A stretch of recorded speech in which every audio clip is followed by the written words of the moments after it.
Hey there, my amazing YouTube family. Welcome back to Anime Dreams, your go-to channel for all things anime and fanfiction. Today, we're diving into part 2 of our exciting fanfic, What If the Sage of Six Paths Sent Naruko to New Rome? But first, a quick disclaimer.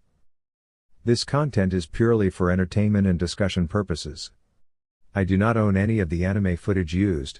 All rights and credits go to their respective creators and copyright holders. Alright, without further ado, let's jump right in. It had been only 3 weeks since Reina had discovered Naruko in the clearing, firmly scolding Octavian. Reina would be lying if she said it wasn't amusing to watch Octavian march away, silently grumbling about the blonde. During those 3 weeks, Naruko had been diligently preparing for her upcoming competition. Although she claimed she didn't need much preparation, she admitted that underestimating an opponent would be unwise. To ensure she was well equipped, she took on various small tasks around the city to commission a custom weapon from the master blacksmiths at Vulcan's Forge. She created several shadow clones to help her find work, surprising many when 2 identical versions of her were spotted in the same place at once. Reina had been intrigued by the clone technique, especially after learning that any experience gained by the clone was transferred back to its creator. However, when Naruko explained that Reina wouldn't be able to use it due to her low chakra reserves, what Naruko described as even less than a civilian's, Reina realized it was beyond her reach.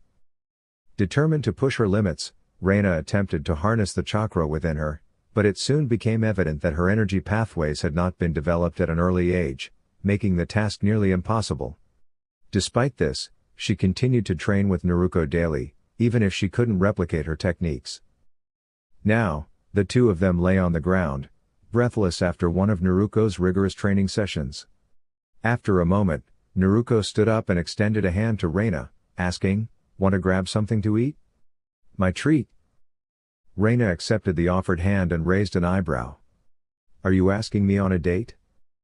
Naruko's face turned bright red as she looked away. "I just meant if you wanted free food." "Not that you aren't, I mean, it's not that I don't, gah." Frustrated, she ran her fingers through her hair while Reina turned her head slightly, a faint pink dusting her cheeks, something Naruko completely missed. After taking a moment to regain her composure, Reina looked back at the blonde and said, "Sure. I know a great restaurant in the heart of the city. They have some of the best food around."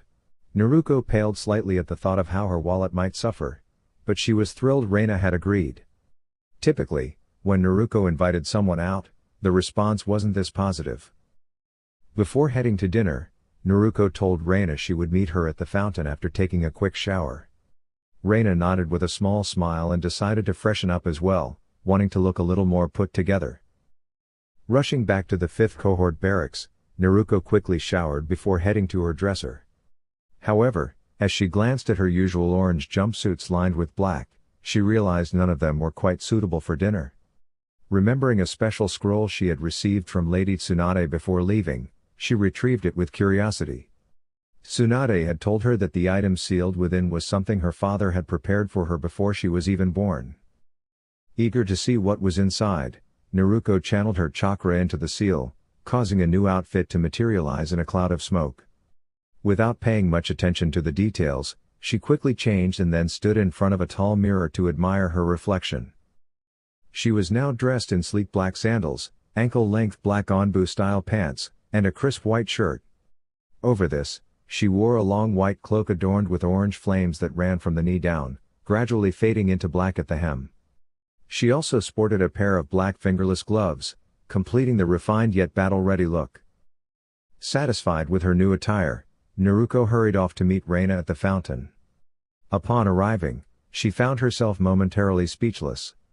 Reina was wearing fitted blue jeans that complemented her frame, along with a simple white t-shirt that left her S.P.Q.R. tattoo visible on her right forearm.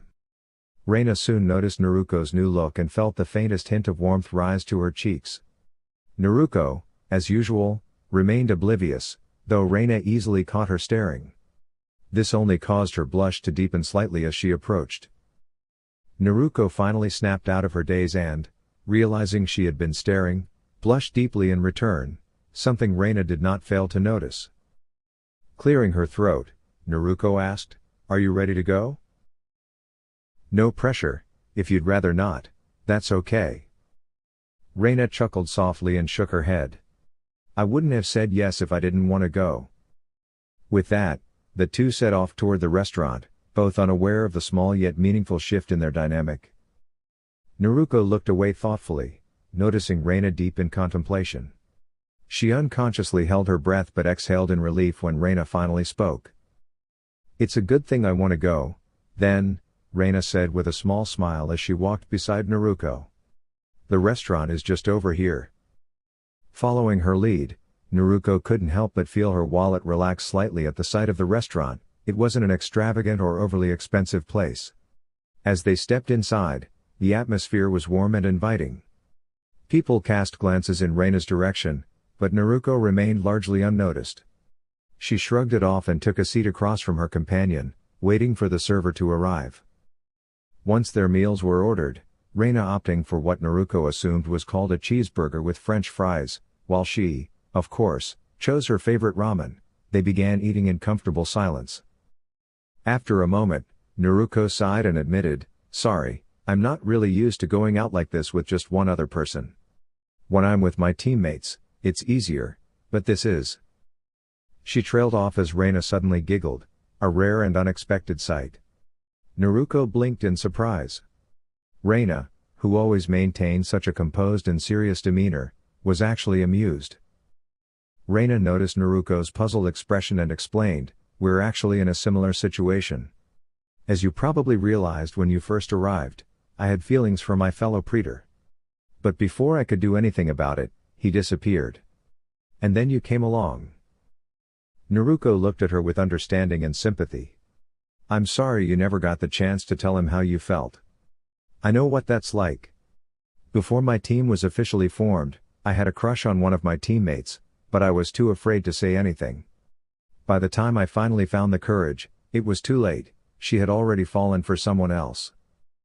Reina could sense the lingering sadness in Naruko's voice, though it was quickly replaced by a soft smile. "But it's okay," Naruko continued. "Even though I don't have someone waiting for me back home, I still have friends who care about me. I miss them, but if this is a challenge I'm meant to face, then I won't let someone else carry that burden for me." Reina nodded, understanding completely. "I know exactly how you feel. When I first joined the Legion, I was struggling. I messed up a lot, and it felt like I couldn't do anything right. Then Jason came along, he helped me move past the things that haunted me before I arrived here.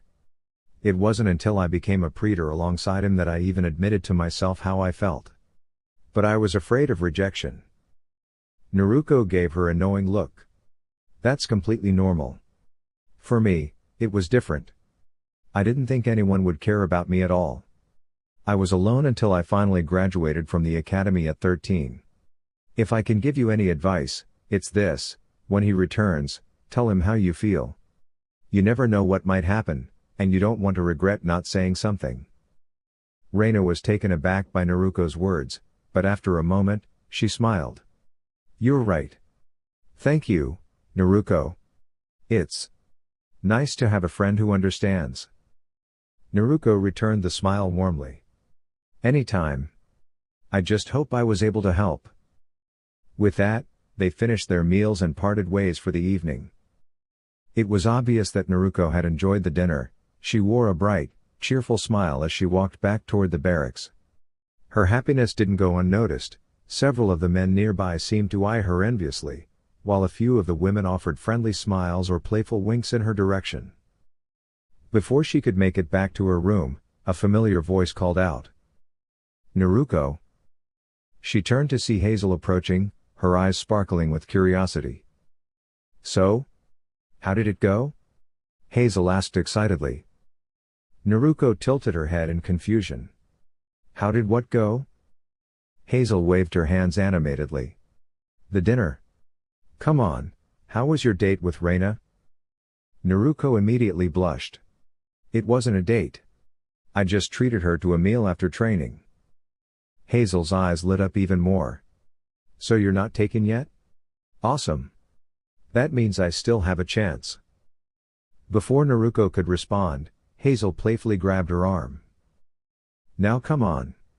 Hazel grinned. "I need all the details." Naruko's face turned pale as her friend leaned in closer, attempting to give her a playful kiss. Startled, she jumped back in surprise, her heart racing. Hazel, unfazed, grinned mischievously and began crawling toward her. With a yelp, Naruko turned on her heel and dashed out the door, Hazel hot on her heels. That night, the blonde found refuge high up in the tallest tree she could find, using a transformation technique to disguise herself as a bird. The cool night air was peaceful, and before long, she drifted off to sleep. At dawn, Naruko stirred and stretched before scanning the area for Hazel. Seeing no sign of her, she leapt down from her perch and began walking away. However, she didn't get far before she was tackled to the ground. Before she could react, warm breath tickled her face. Looking up, she found Hazel grinning down at her. "Tag! You're it," Hazel declared cheerfully. She leaned in again as if to kiss Naruko but suddenly burst into laughter at the blonde's shocked expression. Naruko's eyes widened in realization. You tricked me!" she exclaimed. Hazel nodded enthusiastically, still giggling. Naruko, regaining her composure, smirked. Stepping forward, she gently lifted Hazel and leaned her against a tree. Hazel's laughter faded into curiosity as she looked at Naruko questioningly. With a teasing and disappointed tone, Naruko murmured, "Too bad it was just a prank. I was starting to enjoy myself. Since we're already here, why not make it real?" Hazel's face turned red as she tried to protest, but Naruko's warm breath near her neck made her shiver, her resolve wavering. The blonde leaned in closer, her voice barely above a whisper. "Are you sure it was just a joke? You seem to be enjoying this a little too much for it to be just a prank." Hazel's breath hitched, and she could only stare in disbelief. Naruko then pulled back slightly, a sly smile on her lips. "You forgot one thing," Naruko said mysteriously, letting the words hang in the air. Hazel blinked in confusion before stammering, What?" Naruko gently rested her forehead against Hazel's, making the other girl look up into her clear blue eyes. For a moment, Hazel felt the urge to close the distance between them, but before she could, Naruko chuckled. "I'm a ninja? Deception and misdirection are part of my job," she whispered playfully. Then, without warning, Naruko stepped away, laughing at Hazel's stunned expression. Hazel, recovering from her surprise, pointed an accusing finger at her friend. "You cheated. I already won," she exclaimed. Naruko grinned, crossing her arms confidently. "The game isn't over until one side admits defeat. I just turned the tables in my favor. That's what you get for pranking Konoha's #1 most unpredictable ninja." She struck a proud pose, pointing her thumb at herself, causing Hazel to giggle. The playful argument was quickly forgotten as Hazel changed the subject. "So, are you going to participate in the war games? They're coming up soon, and everyone is getting ready. If you're interested, you need to sign up at the drafting office." Naruko tilted her head in thought. "It sounds like a good challenge, but I'm not sure if I should. I'd rather not talk about it right now." Hazel gave her a curious look but nodded in understanding. "That's fine. But if an officer offers you a spot directly, you should take it. It's a huge honor to be invited without having to go through all the paperwork." Naruko nodded. "I'll think about it. Anyway, I have to go pick up my order from the forge. I want to be ready for my match in the arena." "All right, see you later." Hazel waved before turning and walking away. As Naruko made her way down the road, she could hear whispers about her upcoming battle. Some villagers watched her with admiration, while others, particularly some men, glared at her with disapproval. A few women giggled and waved in her direction, making her shake her head with amusement. Ignoring the attention, she entered the forge and spotted her friend. "Hey, Mark. How's it going?" she greeted cheerfully. Mark turned and smiled. "I'm doing well. I'm guessing you're here for your custom sword?" Naruko shrugged playfully. Can't I just drop in to say hi? The sword is just a bonus. Mark chuckled. Right, the sword is just a bonus. Stay here, I'll go get it. While waiting, Naruko sat near the weapon racks, letting her gaze wander over the finely crafted celestial bronze swords, spears, daggers, and shields. Before long, Mark returned with a box wrapped in cloth. I hope this meets your expectations, he said with a proud grin. It wasn't easy getting the balance just right, nor the weight distribution. The daggers you had me mix into the blade made things tricky. This is an experimental piece, so we'll have to see if it works the way you intended. It should channel your energy well and be effective against monsters, but it might take more than a single strike to subdue them. Naruko nodded, carefully taking the box. I'll handle that part. You just keep doing what you do best. Mark smirked. You got it, buddy. Naruko waved and exited the forge, her newly acquired weapon still wrapped in cloth and resting on her shoulder. Before the war, Naruko had trained in kenjutsu but never had the opportunity to obtain a sword of her own. She assessed her skill level as comparable to a high chunin or low jonin, but her remarkable speed elevated her to mid jonin. When combined with her impressive strength, she easily reached high jonin level combat ability. However, skill and technique were just as important as raw power, so she dedicated the week before battle to refining her kenjutsu. After finishing her training for the day, Naruko made her way back to the barracks, where she was greeted by Hazel and Frank. She found it easier to converse with Frank, given his Japanese heritage, but she also noticed him casting occasional glances of envy when he thought she wasn't looking. She wasn't sure what it was about, but if it truly mattered, she trusted that he would tell her in time. Before heading to bed, Naruko decided to grab a quick meal, eager to rest and prepare for the upcoming matches against the most skilled warriors of the Roman Legion. She was looking forward to the challenge. Not long after falling asleep, she found herself in a familiar place, her mindscape, which took the form of an expansive sewer system where Kurama and the other tailed beasts resided. She was curious as to why they had summoned her here, so she followed the well-known path that led to the vast grassland where the 9 Baiju often lounged.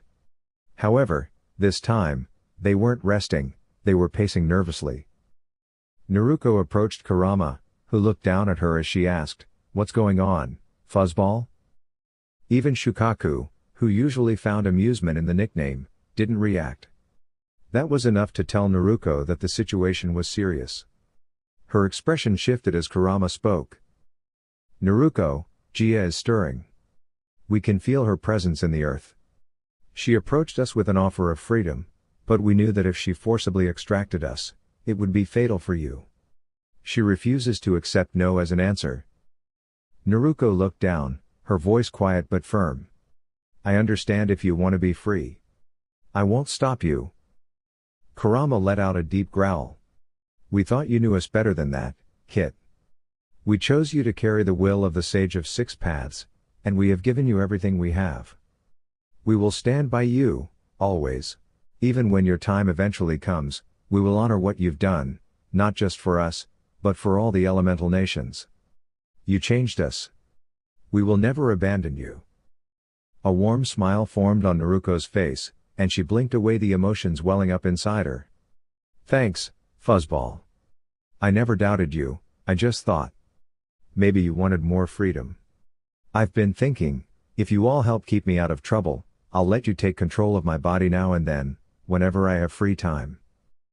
The Baiju exchanged excited looks, but Shukaku immediately shouted, "Oh! Me first. I'm the youngest." The group burst into laughter, and Naruko chuckled. All right. After my battle tomorrow, you can take the lead for a bit." They all grinned, and Kurama smirked. "Get some rest, Kit. You may not need it, but it wouldn't hurt to show a little restraint. Don't want to accidentally blow up the whole city." Laughter filled the air once more before Naruko nodded and allowed herself to drift deeper into sleep, dreaming of Konoha. Back in Konoha, her absence had caused concern. However, those who truly knew her understood that once she made up her mind, there was little anyone could do to change it. Rather than arguing, they had simply made her promise to stay safe. Naruko felt like a specter as she watched her friends move through the village. She saw them trying to lift the spirits of a disheartened Hinata and Ino.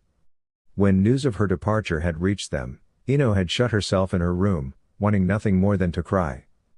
But Sakura, along with Tenten and Hinata, had refused to let her wallow in sadness. They had pulled her out, bringing her to different places and helping her find joy again. A soft smile formed on Naruko's face as she watched their sorrow fade into laughter. She turned to leave but stopped when she heard a familiar voice. "Hello, Naruko," Jia's voice echoed. "This must be your home. I must say, I wouldn't mind living here. At the very least, the people here respect nature and the earth." Naruko spun around to find Jia's face carved into the rock beside Tsunade's monument, her closed eyes and serene expression giving off an eerie presence. Naruko's expression hardened as she spoke with unwavering resolve. "I would protect this place with everything I have.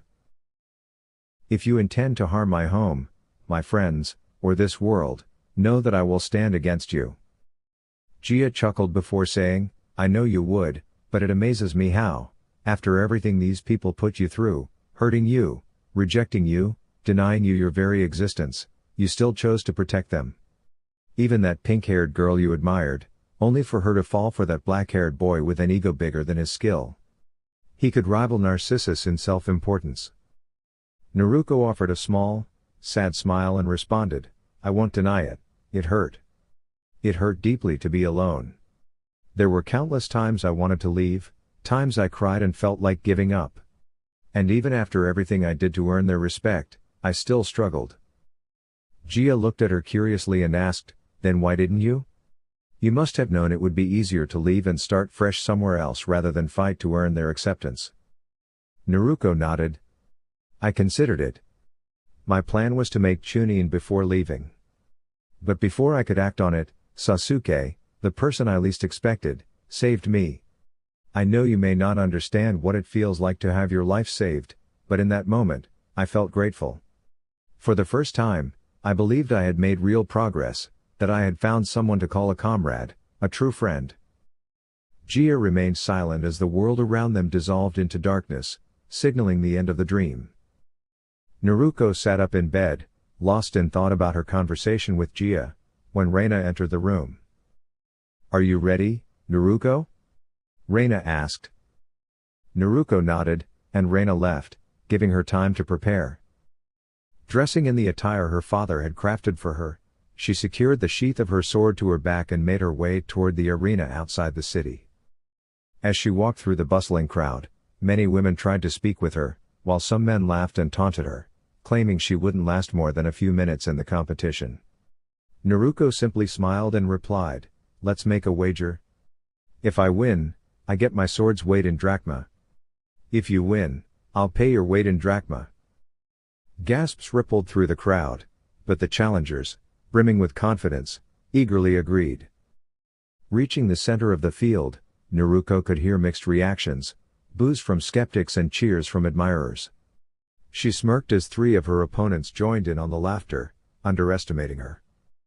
"This is going to be easier than I thought," she mused. Reina stepped forward to the railing of the praetor's box and raised her voice. "Today, we gather to test the strength and skill of a new challenger. Our finest warriors, our trusted commanders and their lieutenants, stand ready to face her. Should she prove herself worthy, she will not only join our ranks but also become a part of our growing family." The crowd erupted in cheers as Reina signaled the start of the first round. The 3 opponents rushed forward, only to be swiftly overpowered. Naruko struck the first with a powerful kick, shattering his helmet and sending him colliding into his ally, knocking them both unconscious. Turning her attention to the third, she saw the disbelief in his eyes as he witnessed how effortlessly his commander had fallen. Calmly, Naruko reached for her weapon, unsheathing a dark bronze blade lined with silver, intricately designed with the image of a howling fox on either side. She assumed her kenjutsu stance. Before her opponent could react, she vanished and reappeared behind him. As the blade clicked back into its sheath, a dent formed in his helmet, and he collapsed, unconscious. A stunned silence swept through the arena. No one had seen her move, and yet, In mere moments, 3 of the Legion's best warriors were down. As murmurs spread through the crowd, the next set of challengers stepped forward, looking noticeably uneasy after witnessing her abilities. Naruko smiled reassuringly. "Let's have a good match. I promise I won't cause any serious injuries, at most, a mild concussion. I'll make this quick and simple." The nervous competitors exchanged uneasy glances. They had no doubt, Naruko's confidence was well earned. Naruko gracefully drew her sword, running her fingers lightly along the back of the blade as she whispered, "Uzumaki dance." In an instant, she vanished, leaving behind a swirl of sand in her wake. Countless similar swirls appeared throughout the arena, making it nearly impossible to track her movements. Moments later, Naruko reappeared at the center of the arena, holding her sheath in her left hand and her sword in her right. With a calm and measured motion, she slid the blade back into its sheath. As soon as it clicked into place, the challengers around her lost their balance and collapsed, completely overwhelmed. Looking up at Reina with a confident smile, Naruko called out, "Send them all in.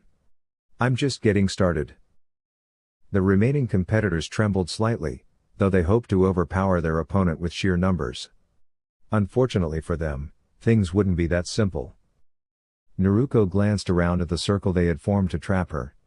Without hesitation, she swiftly weaved hand signs and called out, "Wind release, hidden leaf barrage."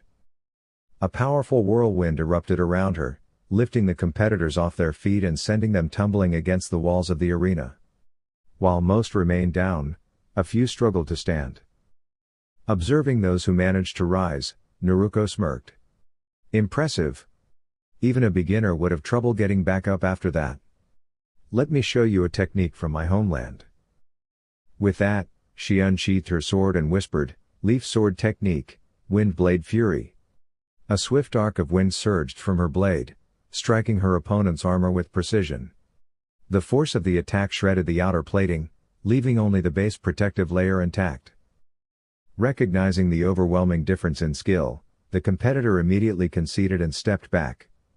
Without hesitation, Naruko summoned a few shadow clones to assist in carrying the injured to the arena's infirmary. Shortly after, she received an invitation to speak with Reina in private. Upon entering Reina's office, Naruko found the Legion's leader awaiting her. Though Reina wanted to praise her, she maintained a formal tone and said, "Well done. Your skill with the blade is remarkable. In light of the previous leader's incapacitation, I would like to offer you the position of captain for the 5th cohort." Naruko's surprise was evident, but she quickly regained composure and bowed slightly. "It would be an honor." Reina allowed a small smile before responding, "Dismissed." As Naruko turned to leave, she playfully gave a mock bow, prompting a rare chuckle from Reina. Walking through the streets toward the barracks, Naruko was unexpectedly surrounded by a crowd. Many were blushing admirers, while a few others, mostly men, looked on with displeasure. The excited voices rang out. "Naruko, you are incredible in the arena. Would you like to have dinner with me? Over here, Naruko. You're amazing." Flustered by the attention, Naruko tried to slip away, only to hear a few exaggerated squeals when she accidentally blushed. Before the crowd could get any more overwhelming, a commanding presence cut through the chaos. A strong wave of energy radiated through the area, causing the onlookers to instinctively step back. Naruko glanced up to see a familiar face, Hazel. Breathing a sigh of relief, Naruko muttered, "Thanks, Hazel. I had no idea how I was going to get out of that." Hazel smirked. "Oh, don't worry. You can repay me with dinner." Naruko tensed, feeling a chill run down her spine. She could almost hear her wallet crying. "Fine," she sighed. "But I have an announcement to make first. I'd rather not repeat myself." Hazel folded her arms but relented. "Fine.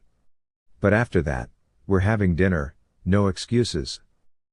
Naruko blushed slightly, much to Hazel's amusement. "Do we have to call it a date?" she asked, exasperated. "I mean, I've only been here a few weeks, and somehow, most of the Roman female population is after me.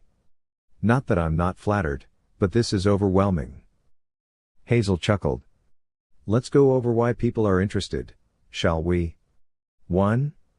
You single-handedly defeated some of our best warriors, easily, might I add. 2. You're strong and confident. 3. You're, well, not exactly difficult to look at. She smirked before adding, and 4. You're absolutely clueless sometimes, which just makes you even more amusing. Naruko crossed her arms. My friends say I'm a tactical genius in battle. Hazel grinned. Sure, in battle. But outside of it? Let's just say strategy isn't exactly your strongest skill. Naruko huffed but decided not to argue further. Instead, she followed Hazel toward the 5th cohort barracks, where they were met with enthusiastic cheers. Holding up a hand to quiet the room, Naruko announced, Reina has appointed me as the new captain. A brief wave of disappointment swept through the crowd, no doubt from those hoping for the position themselves, but morale quickly rebounded when Naruko grinned. Placing a thumb against her chest, she said confidently, Well? Aren't you all going to welcome your new captain properly? The reactions were mixed. Some of the men sighed in frustration, while others chuckled. The women, however, wasted no time in celebrating, eagerly pulling Naruko into the crowd. The 5th cohort spent the night in high spirits, celebrating their new leader. When exhaustion finally caught up with Naruko, her fellow soldiers made sure to carry her to her private quarters before she could be swarmed again. Despite all the excitement, Naruko knew this was just the beginning of her journey. So, the entire fanfic video led up to this moment. Thank you for your support. Best regards. Anime Dreams.